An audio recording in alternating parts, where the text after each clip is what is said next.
Coming up on Arirang News.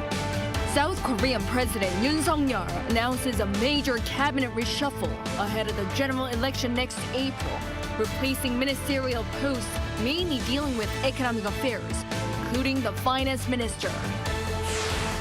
South Korea successfully conducts a third test flight of its solid fuel space rocket in efforts to create its own space reconnaissance system against the North. Unlike the first two, which carried dummy payloads, this time it put the actual satellite into orbit. With the resumption of fighting between Israel and Hamas, the Israeli military continues to widen its ground operation in southern Gaza into a densely populated area.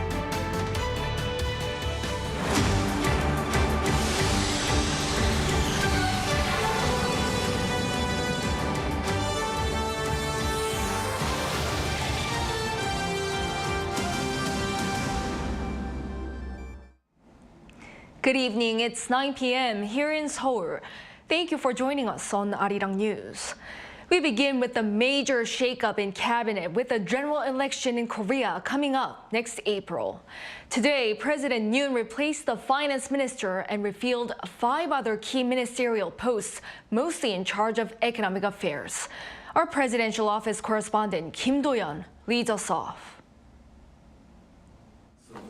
President Yoon has nominated people for 6 out of 19 ministerial positions. The anticipated announcement came on Monday after the presidential office started major reshuffles last week. The upcoming general election next April is forcing current ministers who are looking to run for the National Assembly to resign their posts by January 11th, the cutoff date under Public Official Election Act. For Deputy Prime Minister and Minister of Economy and Finance, the former Senior Secretary to the President for Economic Affairs, Choi Sang-mok, has been nominated to replace Chu Kyung-ho, a 2-term lawmaker who is seeking a third. Choi worked closely with the presidential office and has been a big part of the Yoon administration's economic policies so far. The nomination comes when there are unfavorable economic conditions at home and abroad, so I feel a great sense of responsibility facing the long road ahead. The other nominations were also for ministerial posts having a direct impact on the country's economy. Former Korea Land and Housing Corporation CEO Park Sang-woo has been nominated as Infrastructure Minister, while Kang Do-hyung has been put forward to head the Ministry of Oceans and Fisheries. To lead the SMEs and Startup Ministry, Oh Young-ju, who most recently served as Second Vice Minister of Foreign Affairs, has been nominated. Kang Jung-hae, a former president of Sookmyung Women's University, has been nominated as Minister of Patriots and Veterans Affairs, and Song Mi-ryung is looking to head the Ministry of Agriculture. It's also noteworthy that the nominations announced on Monday are all scholars and experts in their fields with no direct political experience, with the general elections coming up in April. In fact, the majority of the incumbents were already politicians when they were nominated. This is a trend likely to continue with more nominations yet to come. Justice Minister Han Dong-un is also being closely watched by the public. While he is a key man in the Yoon administration and a close confidant to the president, he could also be seeking to debut in politics. In addition, the Foreign Affairs Minister Park Jin is under scrutiny about his potential moves. Kim Do-yeon, Arirang News. South Korea this afternoon successfully conducted a third test flight of its solid fuel space rocket, putting an actual satellite into orbit in efforts to create its own space-based reconnaissance system against the North. Our correspondent Bae Eun-ji explains what this means when it comes to responding to North Korea's evolving threats. A rocket blasts off into space from a barge floating in waters south of Jeju Island. At around 2 p.m. on Monday, South Korea launched a solid fuel space rocket, the third test of its kind following 2 others in March and December last year. Unlike the first 2 tests, which carried dummy payloads, Monday's test involved an actual satellite, developed by the country's defense electronics company Hanwha Systems. South Korea's defense ministry said the rocket placed a small satellite that weighs about 100 kilograms into orbit at an altitude of about 650 kilometers, saying the country has taken a step closer to securing an independent space capability to put satellites into low Earth orbit. It also said the successful launch would accelerate the country's surveillance and reconnaissance capabilities, at a time when North Korea continues to threaten national security by launching a military spy satellite, violating UN Security Council resolutions. Monday's launch tested the first, third, and fourth stages of the rocket, ahead of the country's plan to conduct a full-fledged launch in 2025. The rocket, currently being developed by the state-run Agency for Defense Development, uses solid fuel for the first three stages and liquid fuel for the fourth. Solid fuel rockets are easier to store and handle and are cheaper to launch than liquid fuel ones. Although liquid fuel rockets are more expensive and difficult to store, they're capable of carrying heavier payloads. An official from the Defense Ministry explained that South Korea will be able to launch satellites weighing 500 to 700 kilograms once all four stages are developed. The official also explained that South Korea's solid fuel rocket technology is one of the best in the world, and that it can generate thrust force 1.5 times higher than that of rockets developed by North Korea. Amid growing nuclear missile threats, South Korea aims to send a total of 5 reconnaissance satellites into space by 2025 to better monitor North Korea. Arirang News. Korea's Hanwha Aerospace has sealed a $2.6 billion deal to supply K9 howitzers to Poland.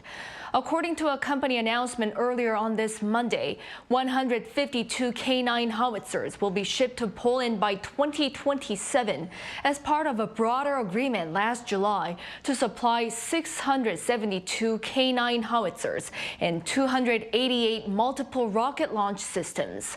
Last year, 212 howitzers were shipped there. Hanwha will also be supplying Poland with self-propelled artillery and logistic support for maintenance and operation. Police here in the country say that a North Korean hacking organization known as Andariel has stolen sensitive technological data from South Korean companies and extorted thousands of dollars in Bitcoin. The Seoul Metropolitan Police Agency said on Monday that it has launched a joint investigation with the FBI. The police said that Andariel hacked domestic companies such as defense firms and research institutions and stole around 1.2 terabytes of key defense technology data, potentially jeopardizing the country's national security. The hacking group also carried out ransomware attacks and transferred some of the more than $360,000 worth of cryptocurrency it managed to extort from South Korean companies to North Korea. In a follow-up to President Yoon's state visit to the UK, Seoul's finance ministry is seeking to launch consultative groups to ramp up cooperation on trade, clean energy, and technology. Our Shin Ha-young has details. South Korea is seeking to further strengthen its economic ties with the United Kingdom. Measures to follow President Yoon Suk-yeol's visit to the UK last month were discussed during a ministerial meeting on Monday, presided over by Finance Minister Chu Kyung-ho. Chu highlighted that the Downing Street Agreement, which was adopted during last month's state visit, has laid the groundwork for a leap in economic cooperation with the UK. A total of 45 MOUs were signed in the economic sector, achieving tangible results such as announcing investment pledges, winning contracts, and gaining support from the UK government for the activities of our financial institutions in the London financial market. As part of the efforts for follow measures, the government decided to mainly focus on 4 areas, including trade and investment, clean energy, science and technology, and development cooperation. In particular, starting in January next year, when discussions on improving the FTA between Seoul and London commence, the government will launch intergovernmental consultative groups. These groups will include financial dialogues and investment cooperation committees. In the clean energy sector, the government will initiate discussions with the UK to allow Korean institutions to participate in new nuclear projects. The two countries will also cooperate in technology areas such as chips, AI, digital tech, and space. Regarding development cooperation, there will be annual policy dialogues between the governments. Regarding the Indo-Pacific Economic Framework, Chu mentioned an agreement to promote new investments worth $155 billion in the clean energy sector by 2030, adding that it will put its utmost effort into its swift implementation. The finance ministry also revealed plans to support reconstruction projects in war-torn Ukraine. He says short-term plans include contributing $100 million to the Multilateral Development Bank and providing $200 million in humanitarian aid. In the long run, it is planning to support by providing $2 billion through South Korea's Economic Development Cooperation Fund. 신하영, Arirang News. In a ceremony celebrating the 60th anniversary of South Korea's Trade Day on Tuesday, Hyundai Motors will be receiving the biggest so-called Export Tower Award for 2023, the $30 billion export tower. This is the first time in a decade for an automobile corporation to receive the best award, and Hyundai achieved its record by seeing a 30% jump in exports year on year. At the ceremony, over 1,700 companies will be receiving an Export Tower Award from the Trade Ministry and the Korea International Trade Association for setting a new trade milestone from July last year to June this year. Meanwhile, Samsung Electronics has received the biggest Export Tower Award 4 times over the past decade, receiving a $120 billion export tower in 2022.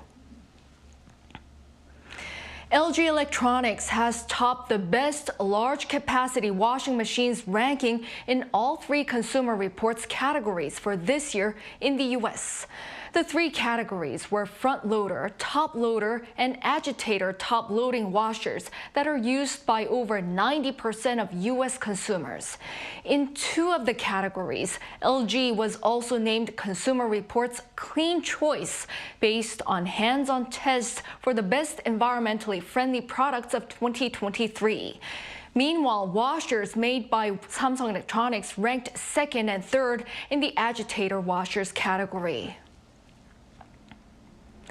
China has held off customs procedures for urea exports to South Korea, raising concerns of another supply shortage similar to the one in 2021. According to Korean government officials on Monday, the latest blockage has been made in consideration of strained urea supply within China and is not because of political issues. Officials here say there are low chances for supply disruption as Seoul has secured urea imports from other countries that are enough to last for about 3 months. Urea is a chemical compound used for producing fertilizer and exhaust fluid in diesel cars, which Korean companies heavily rely on China. Also on the local front, 2 years ago, a labor law went into effect that penalizes employers for serious safety-related accidents. While that is set to expand to small companies, the government and the ruling party are pushing to grant an additional grace period. The amendment is facing strong opposition from labor unions. 신새벽 reports. Small companies may receive an additional 2-year grace period for a workplace safety law, which penalizes employers for severe industrial accidents, as the deadline approaches for firms with fewer than 50 employees. The decision was made during a consultative meeting of officials from the presidential office, the government, and the ruling People Power Party on Sunday, due to concerns over potential negative effects on small businesses. Applying the laws indiscriminately could lead to closures of small and medium-sized businesses and subsequent job losses. The government initially granted a grace period from the Serious Accidents Punishment Act until January 27, 2024, for companies with under 50 employees, acknowledging that about 80% of all serious accidents involve such firms. The act, which came into force in January 2022, imposes a minimum of 1 year in prison or fines up to 1 billion won, roughly $770,000, on business owners with 50 or more employees in cases of fatal on-duty disasters caused by inadequate workplace safety measures. Businesses with fewer than 5 employees remain exempt. To ensure the passage of the amendment by the end of this year, the ruling party stated that it would closely work with the main opposition Democratic Party. Last month, the Democratic Party of Korea took a conditionally supportive stance regarding the discussion on the 2-year grace period. The three conditions proposed by Democratic Party included an official apology from the government for the delay, concrete plans and financial support for workplace safety, and a firm commitment from economic organizations to enforce the act for all companies following the 2-year grace period. If passed, some 800,000 companies nationwide will be affected by the amendment. However, the legislative amendment is facing strong opposition from trade unions. The Federation of Korean Trade Unions said the grace period extension would expose workers to dangerous workplace conditions, while the Korean Confederation of Trade Unions is set to hold a rally on Tuesday. 신세벽, Arirang News. Online sales in South Korea have hit record highs on the back of increased travel. Statistics Korea says that online sales in October totaled a little over 20 trillion Korean won, or roughly 15 billion US dollars. That's nearly 12% higher than in the same month last year. This is the first time since data was first compiled that online shopping sales have surpassed 20 trillion won. Mobile shopping transactions took up more than 73% of the total, while the travel and transportation sector saw the highest increases in sales. Since fighting in Gaza has resumed after the ceasefire ended, Israeli forces have now expanded to the south of the enclave. This is fueling concerns about more civilian sacrifices in the heavily crowded area.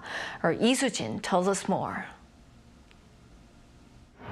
The Israeli military is rapidly expanding its offensive to the heavily populated southern parts of the Gaza Strip, raising further concerns about civilian casualties. Israeli army spokesperson Daniel Hagari said in a press conference on Sunday that ground operations have been expanded. The IDF continues to extend its ground operation against Hamas centers in all of the Gaza Strip. In all of the Gaza Strip, where there is a Hamas center, the IDF is operating. The forces are fighting face-to-face with terrorists and killing them. Attacks from warplanes and artillery mainly targeted Han Yunis and Rafah, cities in the south of the enclave.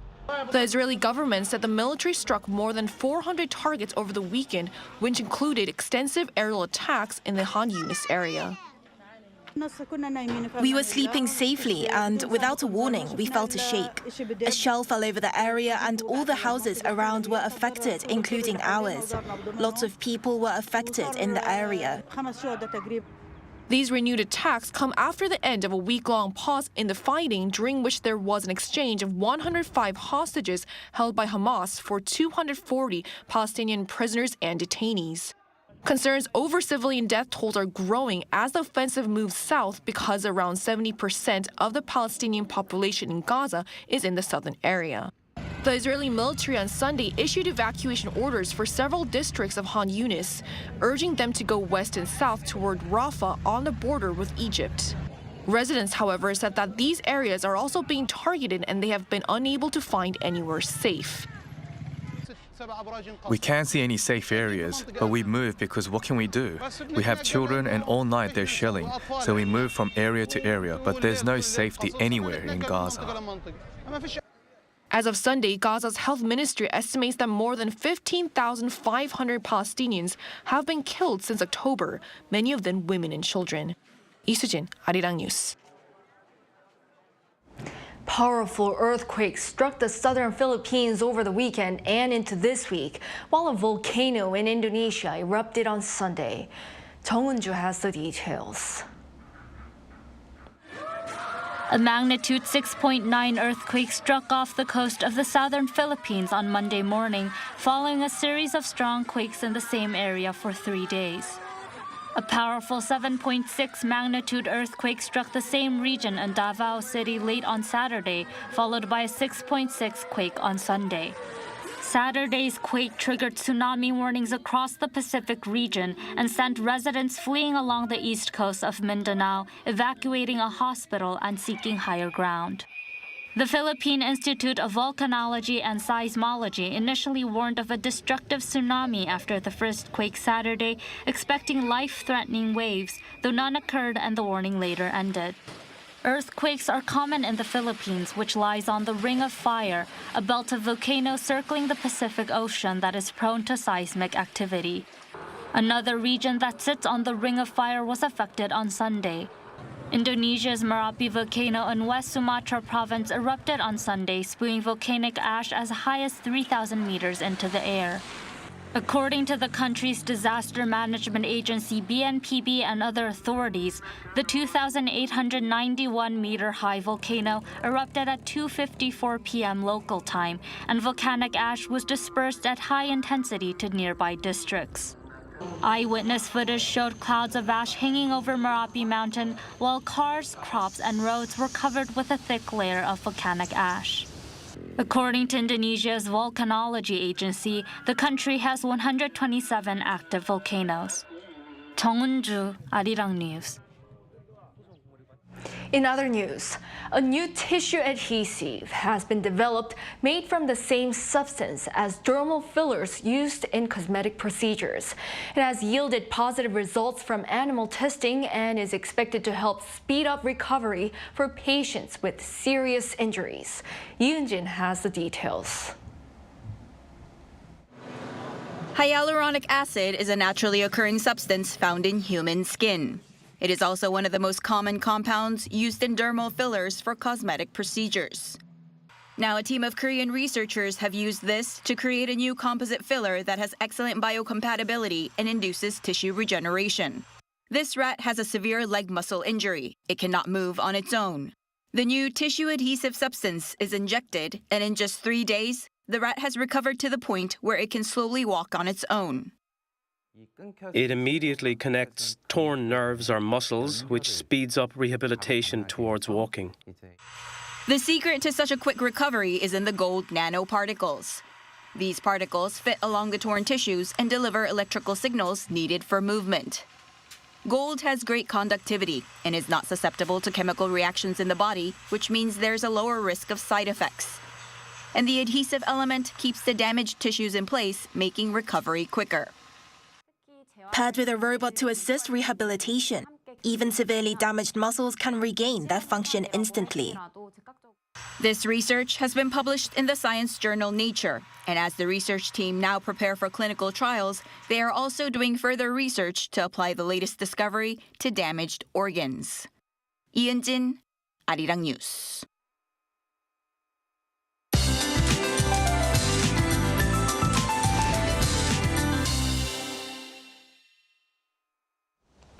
The early winter severe cold has taken a step back. Maximum temperatures in Seoul will stay in the positive range for several days. For the time being, there will be no worries about the cold as the warmer than usual weather continues. However, as temperatures fluctuate a lot throughout the day, the number of people with the flu or a cold is increasing. Please take care of your health. Meanwhile, dry conditions are persisting across the East Coast. Please take extra precautions against fires as dry air coupled with gusty wind. Tomorrow, most regions will start off at single digits. Seoul 3 degrees, Gwangju 2 degrees Celsius. As for the daily highs, Seoul will get up to 12 degrees. Busan will be milder at 16 degrees. In the middle of the week, rain is expected nationwide. That's all for Korea. Here are the weather conditions around the world.